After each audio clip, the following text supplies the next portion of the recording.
திமுகவை பற்றிய உங்கள் மதிப்பெண் எவ்வளவுன்னு ஒரு கேள்வி இது இன்றைய பேட்டியிலேயே.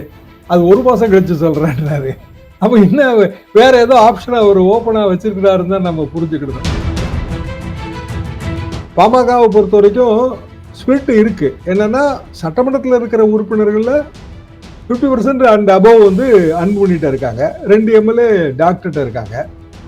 அப்ப அதெல்லாம் டாக்குமெண்டரி எவிடன்ஸோட ப்ரூவ் பண்ண வேண்டிய விஷயம். டாக்டர் ராமதாஸ் தலைமையிலான அணி அது திமுக கூட்டணிக்கு வருவதாக இருந்தால் விசிக என்ன முடிவு எடுக்க போகிறது? இந்த கேள்வி இன்னமும் இருக்கு.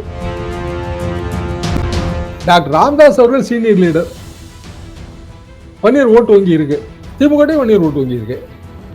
திமுக வந்து இந்த இதுல ரொம்ப ஜாக்கிரதையாக தான் செயல்படுது. எப்படின்னா வீட்டுல ஒட்டுக்கட்டு கருவி இருந்துன்றாரு. அவர் வீட்டுல ஒட்டுக்கட்டு கருவின்னா அது தைலாபுரம் கார்டன் உங்களுக்கே தெரியும். அதுக்குள்ள மற்றவங்க எப்படி போக முடியும்? வாய்ப்பே இல்லை. ஸோ வீட்டில் இருக்கிற குடும்ப உறுப்பினர்களோ அப்படி இல்லைன்னா வந்து வீட்டுக்கு அடிக்கடி வந்து போவர்களோ தான் அதை செஞ்சிருக்க முடியும். அப்போ சந்தேகங்கிறது அன்புமணிக்கு மீது வந்தால் சபாநாயகர் பாமக ராமதாஸ், பாமக அன்புமணின்னு பிரிப்பதற்கு இந்த கொரோனா விவகாரத்தை பயன்படுத்தணும். ஆனால் பயன்படுத்தலை. தேர்தல் ஆணையத்துக்குள்ள தலையிடணும்.